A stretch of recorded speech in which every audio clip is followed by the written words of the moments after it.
kasih. Saya akan mengamati nanti proses Bapak mengajar di kelas. Di dalam praobservasi ini Pak, pasti Bapak nanti mempunyai yaitu bagian-bagian di dalam persiapan awal di dalam mempersiapkan untuk mengajar di kelas. Jadi agar nantinya Bapak lebih percaya diri di dalam kelas untuk melaksanakan pembelajaran yang bermakna, ada beberapa pertanyaan yang akan saya ajukan kepada Bapak. Yang pertama, apa tujuan pembelajaran yang ingin Bapak capai di dalam pembelajaran hari ini? Berdasarkan modul nanti yang saya ajarkan, kebetulan di kelas 7A, jadi nanti tujuannya di situ nggak banyak, sesuai dengan materinya, materi cara menggunakan dan menghitung mikrometer. Jadi tujuannya nanti adalah supaya siswa memahami cara membaca hasil pengukuran dari mikrometer itu. Oh, berarti materi Bapak ini adalah mengenai pengukuran ya Pak ya, di dalam mikrometer ya Pak ya. Baik Pak, untuk area pengembangan hari ini yang ingin Bapak capai, yang Bapak capai di sini pasti ada dua ya Pak ya. Yang pertama tadi ada pengetahuan dan keterampilan. Jadi kira-kira begini Pak, bagaimana strategi yang Bapak persiapkan untuk melaksanakan pembelajaran hari ini?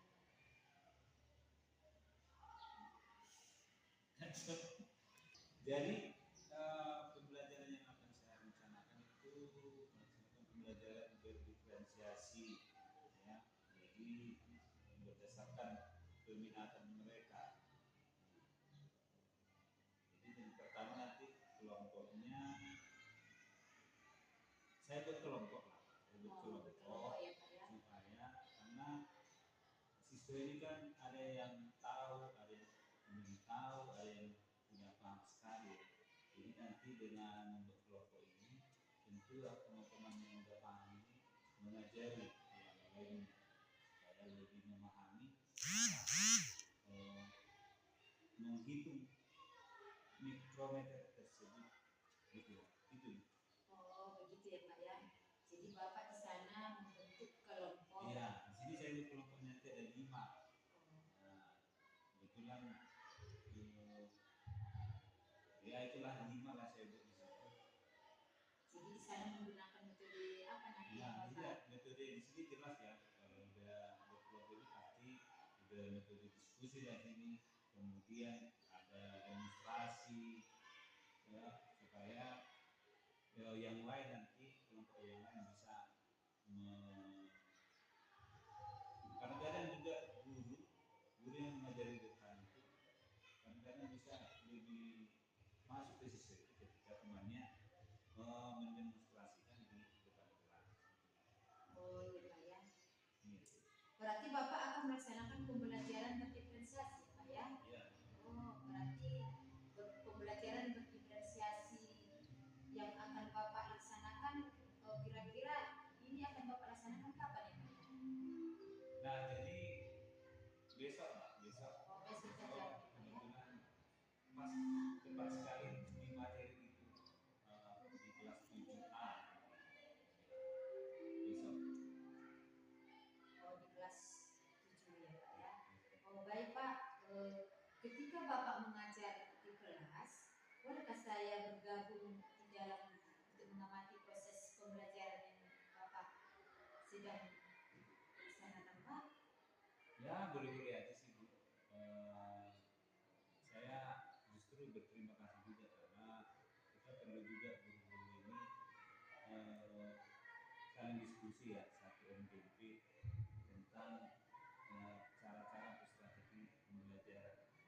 Karena belum tentu yang saya lakukan itu sudah tepat. Nah, kalau supaya bisa juga sih dikoreksi strategi pembelajaran yang saya lakukan. Boleh-boleh aja Bu, silakan. Oh iya Pak ya. Begini Pak, setelah selesai melaksanakan proses pembelajaran nanti, kita kita akan berjumpa lagi untuk berdiskusi tentang pembelajaran yang telah Bapak laksanakan. Ya. Pertanyaan terakhir, Pak. Apa kira-kira yang Bapak dapatkan dari proses coaching kita hari ini, Pak? Ya, tentu banyak sekali ya. Dengan diskusi kita pada hari ini, saya juga jadi terbuka juga mengutarakan rencana pembelajaran saya yang akan saya laksanakan. Selain itu juga saya dapat menggambarkan untuk proses pelaksanaan yang akan saya lakukan nanti. Ya ada, ada ya. Tadi siapa namanya? Tiara sama?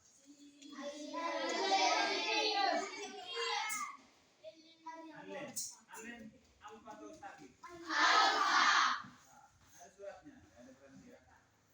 Oke, jadi kalau kita masih sehat, ya datanglah ke sekolah. Kalau saya dulu waktu SMP kayak kalian masih enak lah. Kalau udah sekolah katanya langsung semangat tidak. Lihat melulu dulu. Nah, jadi sebelum kita mulai pelajaran kita atau sebelum kita melakukan aktivitas kita, mau di rumah pun itu, mau di ladang, terutama di sekolah ini tentu kita harus berdoa dulu. Siapa yang maju ini berdoa dulu.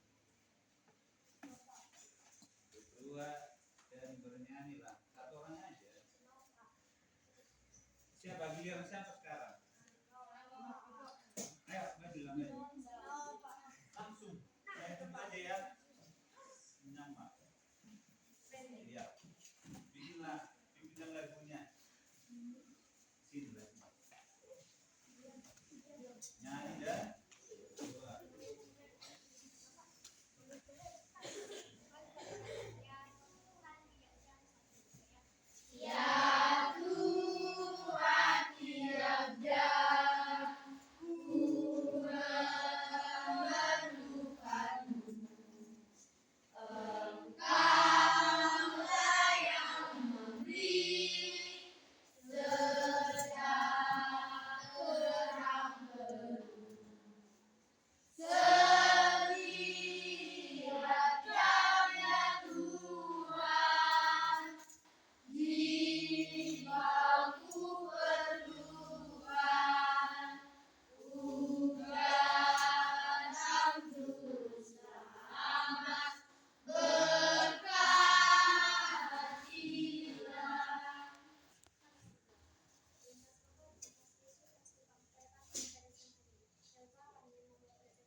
Amin.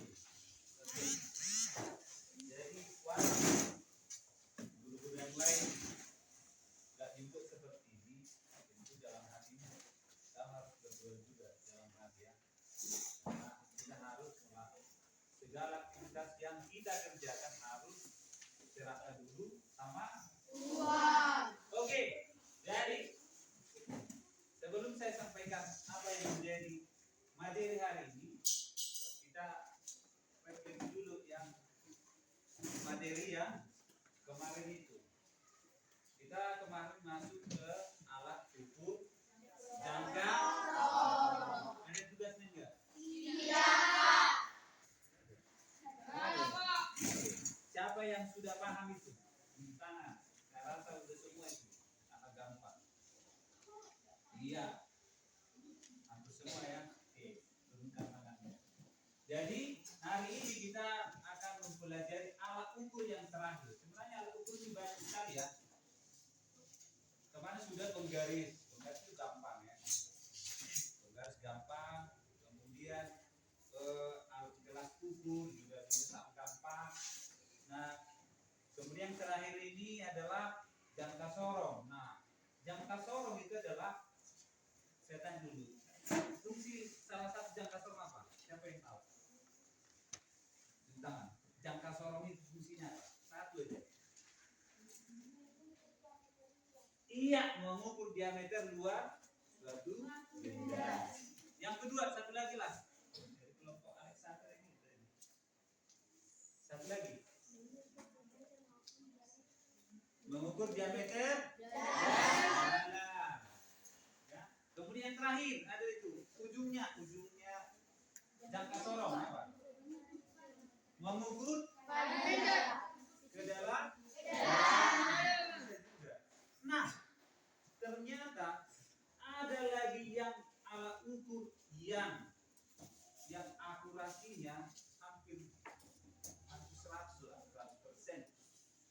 Bahkan yang rambut kita yang tipis ini bisa diukur. Coba rambut kita yang tipis ini bisa nggak diukur dengan penggaris? Penggaris. Jangka sorong bisa tapi tidak 100%. Itu beda. Jadi yang paling akurat itu yang kita pelajari saat ini. Apa? Mikrometer. Jadi materi kita hari ini adalah materi terakhir. Ini adalah cara membaca dan menghitung hasil pengukuran mikrometer tersebut. Ya, cara membaca dan menghitung hasil pengukuran mikrometer tersebut. Nah, sebelum ke selanjutnya kita akan tahu dulu apa sebenarnya tujuan ukur. Jadi yang tingkat akurasinya paling tinggi. Nah ini akurasinya. Kalau misalnya ini ada pertandingan panahan, ini ya. Jadi kalau paling ini nilainya seberapa? 10 kan. Jadi panahan ini kalau pas ke sini berarti 10. Itulah akurasi pas sasaran. Jadi kalau misalnya mikrometer ini tingkat akurasinya sangat tinggi. 5. Kemudian yang keempat, mengukur garis tengah lubang benda kecil. Nah, mengukur. Ya. Kemudian terakhir itu adalah kita harus tahu mengukur kedalaman lubang kecil yang menggunakan mikrometer. Namanya juga mikrometer. Jadi paling kecil ya. Ukurannya nanti 0, atau milimeter bukan sentimeter. Ya, milimeter. Jadi ini aja. Ya, artinya tujuanmu kita mempelajari ini, kamu mempelajari ini adalah supaya tahu menggunakan mikrometer ini. Ya. Nah, jadi kalau ditanya apa sih sebenarnya mikrometer itu? Mikrometer itu adalah alat yang lebih teliti dari jangka sorong. Karena mikrometer tersebut ini memiliki skala terkecil dan inilah benda. Berarti di sini mau mengukur diameter dari benda itu boleh jadi ya. Oke, kemudian tadi ada ini yang ini terbesar di sini namanya skala utama, sama kayak jangka sorong itu, dia memiliki skala utama. Kemudian ada di pinggirnya ini yang diputar skala radius. Jadi hampir mirip dengan jangka sorong ya. Oke. Nah, ini contohnya. Oke. Setelah diukur dengan mikrometer ini, maka terbacalah di sini. Ini saya perbesar di sini. Cara membacanya gimana? Maka yang pertama kalian tentukan dulu seperti jangka sorong itu apa? Lihat skala utama. Skala utama di sini lihat berat skala utama yang sebelah sana. Oke? Sebelah sini. Oke. Berapa skala utamanya? Ini 1,5, 2. Tiga, ada lagi. Berarti tiga. Masih ada ini ya. Masih ada muncul di sini belajar. Berarti ini 3,5.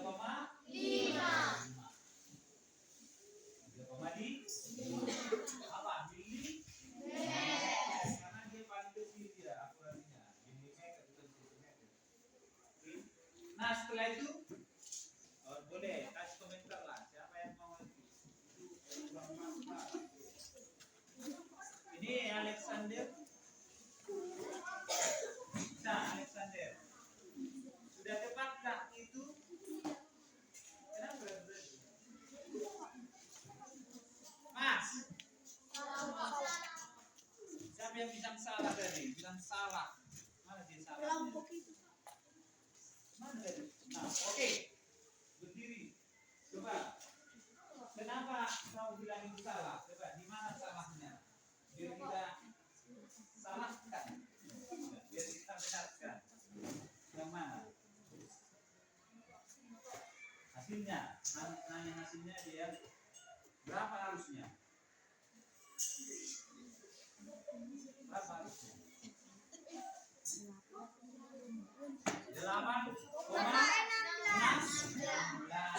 Ya, ya. Di sini dia udah benar, bacanya udah benar.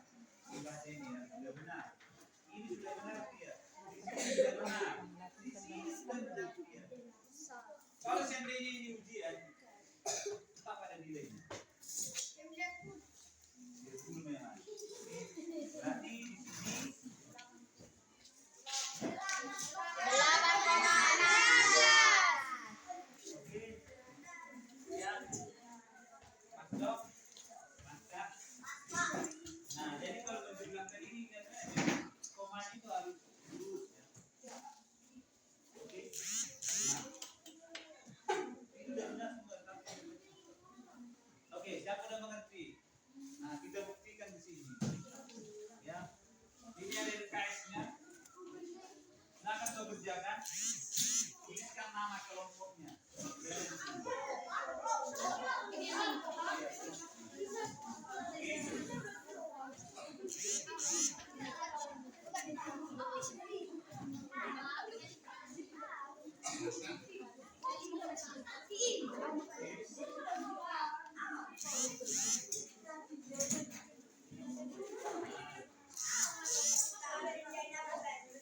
Tulis nama kelompoknya, kalau boleh tulis juga nama temannya. Oke. Nah, silakan dikerjakan.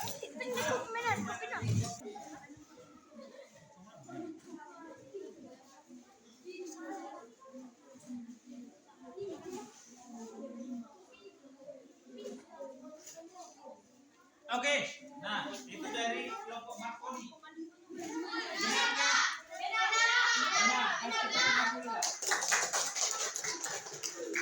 Ada lagi yang mau maju, satu lagi.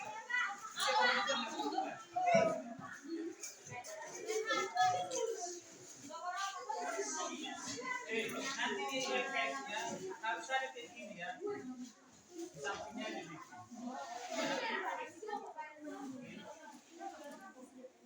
Oke, mari kita lihat kelompok siapa ini. Faraday, Michael Faraday ya. Michael Faraday nomor 2.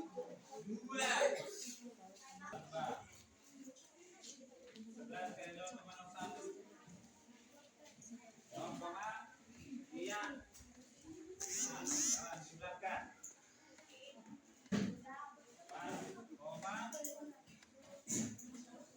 Iya. Oke. Tepuk tangan dulu buat si Ijen. Benar ini? Benar? Benar? Ya, silakan. Refleksinya hari ini apa?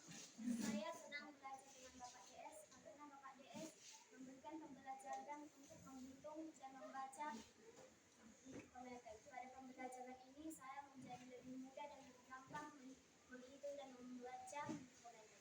Terima kasih. Iya, tepuk tangan dulu. Ada yang mau satu lagi? Lagi-lagi? Oh iya, mantap. Ya. Tanpa dibentuk. Bapak DS karena mata pembelajaran ini Bapak yang menjawab. Pada pertama kalinya saya tidak menyukai mata pelajaran IPA dan pada hari ini saya sangat senang yang mata pelajaran yang dibawakan oleh Pak DS. Karena Pak DS mengajarkan sangat menarik dan juga Oke, tepuk tangan dulu buat kalian ya. Oke. Jadi untuk pertemuan ini demikian dulu pertemuan kali ini ya. Jadi apa yang saya sampaikan tadi, apa yang direfleksikan oleh teman-teman ya. Mengakui itu kita cara belajar juga ya. Kalau ada guru yang mengajar depan harus kita perhatikan supaya lebih gampang. Oke? Selamat siap. Satu orang lah yang dua ya. Karena kita butuh tadi dalam dua ya. Harus kita butuh dalam dua juga. Oke, yang laki-laki lah. Tadi laki-laki ya? Oh, perempuan laki-laki lah. Oh iya, izin. Silakan izin.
Bapa yang di surga, dikuduskanlah namamu, datanglah kerajaanmu, jadilah kehendakmu di bumi seperti di surga.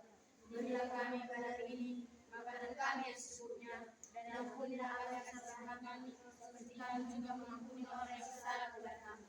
Dan jangan membawa kami ke dalam pencobaan, tetapi lepaskan kami dari negara yang jahat, karena Engkau punya kerajaan dan kuasa dan kemuliaan sampai selama-lamanya. Amin. Amin.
Bapak sudah siap, Pak?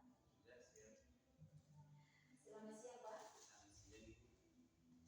Kabar, Pak? Oh, sehat, kabar baik. Begini ya, Pak ya. Kita kembali kepada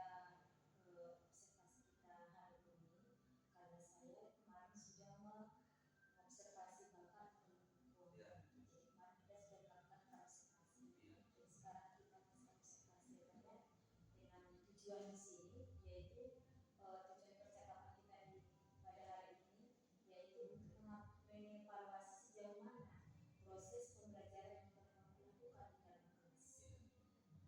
Jadi di sini nanti saya akan menanyakan juga nanti bagaimana pengembangan untuk observasi yang saya berikan kepada Bapak untuk ke depan. Jadi untuk sekarang saya ingin bertanya kepada Bapak, bagaimana perasaan Bapak setelah melakukan pembelajaran di dalam kelas? Baik, terima kasih. Jadi sebelum pas observasi, dan tentunya kita sudah melakukan namanya praobservasi, dan perbedaannya dengan sebelum pasca cukup mencolok ya perbedaannya, dan terutama dalam proses pembelajaran yang saya lakukan kemarin itu pertama di praobservasi, Mbak, ada masih biasa-biasa aja gitu. Nah, setelah dilakukan yang namanya ini pasca observasi ini, atau setelah dievaluasi di yang praobservasi, cukup ada perbedaan dan lebih menyenangkan sebenarnya di yang setelah diobservasi. Oh, gitu ya Pak ya. Berarti pas di observasi itu di praobservasi Bapak masih merasa apa ya campur gitu ya Pak ya. Jadi begini Pak, yang pertanyaan kedua yang mau saya utarakan di sini ya Pak ya, bagaimana dengan area pengembangan yang tidak Bapak capai setelah melakukan pembelajaran tersebut? Iya, jadi kalau dalam titik pembelajaran yang saya lakukan sebenarnya adalah ada yang saya kembangkan terutama di bagian kognitifnya dan kemudian di keterampilannya, karena sangat siswa kita atau terutama yang saya ajari masih sulit ya, masih banyak kesulitan dalam proses keterampilan ini, masih takut-takut ketika disuruh melakukan ini, melakukan itu. Jadi fokusnya sebenarnya adalah di pengetahuan dan keterampilan. Oh, di area pengembangannya ada kognitifnya, Iya. ada keterampilan gitu ya. Jadi Bapak untuk itu apa kira-kira kendala yang Bapak rasakan di dalam proses pembelajaran? Iya, jadi tentu